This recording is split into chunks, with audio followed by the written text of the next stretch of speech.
When I look around at all the entrepreneurs who are grinding it out, spending 70 to 80 hours per week growing their business, you have to ask yourself the question, at what cost? Hi, my name's Tim Uchuk, and in this podcast, we're going to be exploring the tools, tactics, and strategies for crushing it and scaling your business without making the ultimate sacrifice of your time and freedom.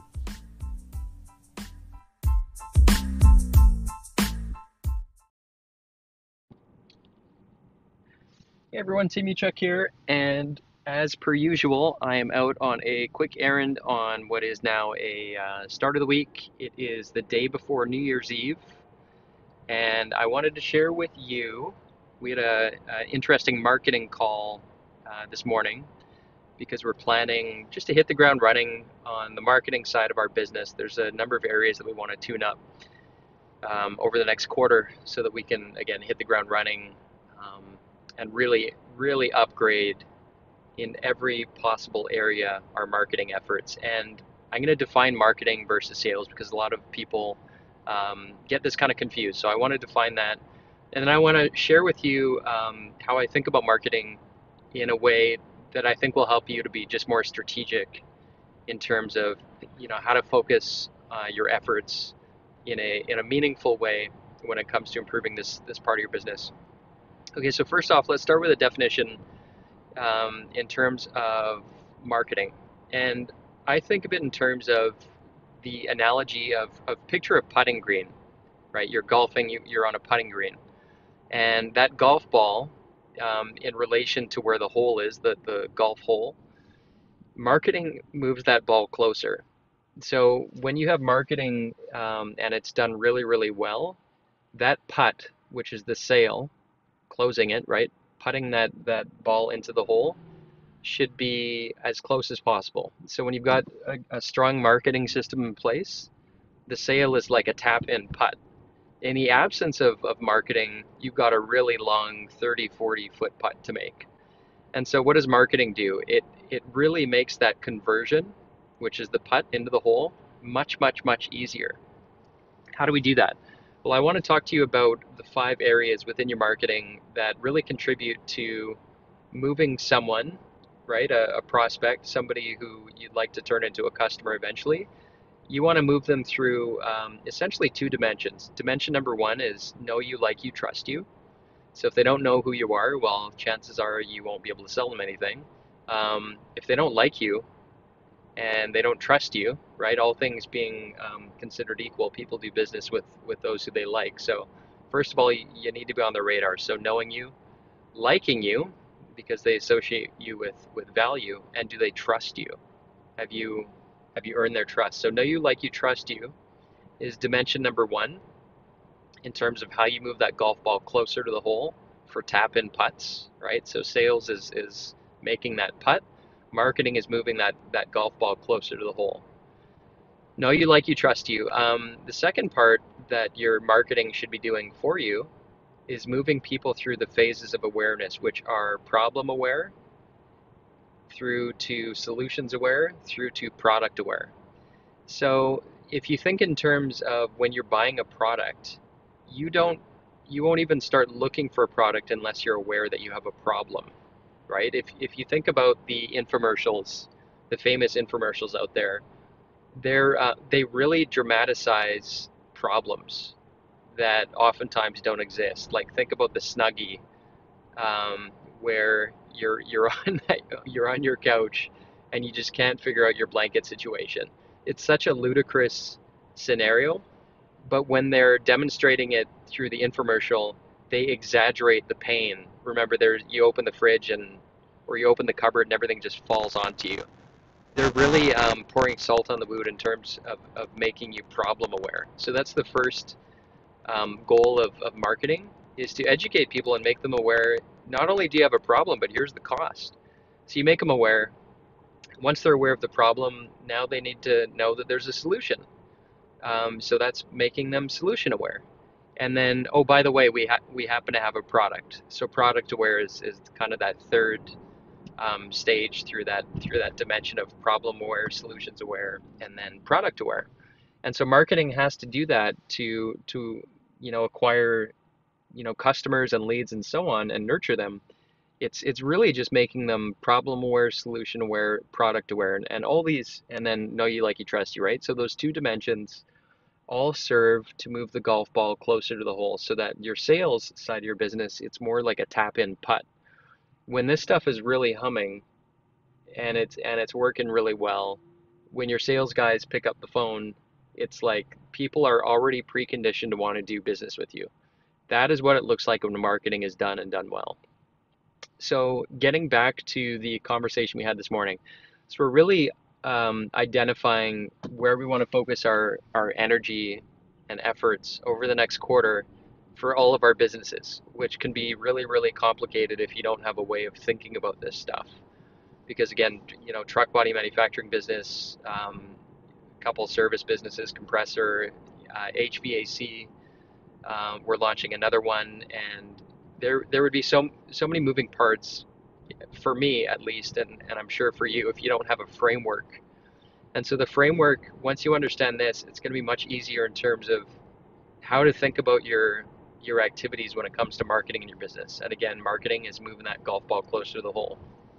Okay, so the framework, there's essentially 5 buckets. And think of it in terms of, I've covered this before, but it's like a funnel. The top of the funnel is cold, the bottom of the funnel is hot. So the ones at the bottom are ready to buy, ready to rock. The ones at the top, they don't even know about you. They're just kind of entering your world. And so the 5 kind of phases moving top to bottom through that funnel, we start with awareness. So people are aware that you even exist. And if you know about the problem aware, well, the people at that very top that are cold, they're likely not even aware that they have a problem. So you're educating that top of your market by creating awareness, and not only awareness that you exist, but you're the one that's helping them and educating them in terms of the problem that they have that exists. So, for example, roofing. Did you know that not replacing or maintaining your roof could cost you this, this, and this? So that's an example of educating and making your ideal prospects problem aware. Insurance, problem aware. Think in terms of, I was talking to a friend of mine who's in the insurance industry. We were talking about people aren't aware of the cost of not having insurance until they can check out a GoFundMe page, right? So if you're a salesperson and you sell insurance, you just have to say, you want to know the cost of not having insurance? Go check out all of the GoFundMes out there where people are raising money because they don't have insurance. That is making people problem aware and educating them in such a way that you're kind of pouring salt on that wound to wake them up and realize this is a real big problem for you. And so that's kind of the top is that awareness. The next phase underneath awareness is you want to create engagement. And so that's where people are raising their hand and saying, I'm interested, because if they're not doing it, then you don't really, you're not holding your marketing accountable. So you can create engagement. The lowest level engagement is people liking and commenting and sharing a post, let's say on social media. So it could be Instagram or Facebook. That's them engaging with your content. Where you want to take them ultimately is turning them into a lead. And when you turn them into a lead, you can get them on an email list, for example, where you can continue that conversation. You can continue to communicate with them.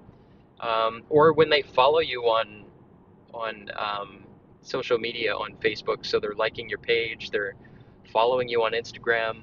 Now they're going to start seeing your Instagram stories or your posts where you're continuing to share, the top 10, you know, ABC strategies for solving ABC problem, right? So you continue that conversation, and you continue to nurture them, you continue to awareness, engagement, and then the third is nurturing. So once you've gotten them to engage, that third rung down that funnel is nurturing. So most people, majority of your ideal prospects aren't ready today. So that's why we have to nurture them so that when they're ready to buy, right, when somebody needs that new roof or when somebody's finally got time to look at their insurance policy, who's going to be top of mind? It's that person who's made them aware and who's engaged with them, made them problem aware, made them solution aware, hopefully it's you, and then eventually product aware, which is hopefully it's you. So you've taken them through that top, which is awareness, then engaging them. And when you engage people, by the way, this is a little strategy when you get into setting up online ads, is you can target people who have engaged with your content. So there's some ninja stuff that you can do, which is advantageous when you get people to engage with your content. Go to your website, like a post, share a post, comment, stuff like that. So again, from the top, it's awareness. Then we've got engagement, which is like sharing, commenting, or opting in as a lead. And then nurturing, which is kind of the long game where you're just providing kind of content, you're top of mind, they're associating you with value. That's nurturing. And then ultimately when they're ready on that day, when the day arrives, it's convert. So that's oftentimes a meeting, and a meeting turns into oftentimes a proposal for whatever it is you offer, and that's your conversion. So you're turning, those people eventually, and everybody's going to be moving at different paces, different rates through this process into customers. And then once they're customers, you've got the back end, which is repeat business or referrals. And so those are kind of the 5 areas that you need to think about, or the 5 buckets when it comes to your marketing strategy. Is bucket number 1, do you have a method of creating awareness? And so again, awareness would be setting up your Facebook page in the right way so that people know who you are and what you do. Really, they don't need to guess in terms of who you are and what you do. So that's creating awareness. Now engaging is creating content and sharing it, and engaging people with content that know you, like you, trust you, and problem aware, solutions aware, and ultimately product aware. But we really want to talk about the problem rather than just talking about ourselves and our product, because people don't even care about our product until they understand the problem, and that they have a problem, and they understand the solution, and that there is a solution, if that makes sense. So again, we've got the top, awareness, then engagement underneath that, and then nurturing through your email list and continuing to deliver, value content, value posts, and then eventually converting. And then after that conversion, we've got the repeat. So when you understand those 5 buckets, you can be more strategic. You can start to talk and hold if you've got a marketing team, hold them accountable. If you outsource it, you can talk to them in these terms, so you don't feel like you're completely illiterate when it comes to marketing. But yeah, that's basically it. Those are the 5 buckets that we looked at in the marketing meeting, and we're just continuing to look at these and optimize each of these 5 areas to make sure that we have a plan and we're addressing that, and there aren't any kind of gaps in that process that is required for any business to move someone through those stages and ultimately become a lifelong customer and source of additional sales through referrals and stuff like that. And that's basically it. So when you understand this, it makes that process much easier to understand, moving that golf ball closer to the hole. If you're interested in taking this stuff a little bit deeper, by the way, this is stuff we cover in the Perfect Week coaching program, which you can always check out. Our new domain is perfectweekmethod.com. Feel free to check that out if you're interested. Otherwise, I hope this is helpful as you're looking forward towards your marketing strategy and making it easier to convert, ideal prospects and leads into customers by understanding these 5 buckets and the 2 dimensions, which again are know you, like you, trust you, and problem aware, solutions aware, and product aware. So hope that was helpful. I am at my destination, and I will catch up with you guys real soon.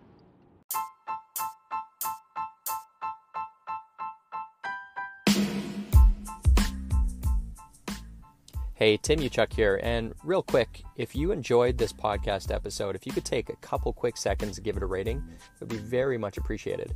And secondly, if you're looking for more tools and strategies on how you can crush it in life and business, just head on over to bookwithtim.com, where I've put together a free case study which shows you how to unlock unprecedented freedom today by using the 2 power levers. Just head on over to bookwithtim.com. Until next time, wishing you success and freedom in your business. Cheers.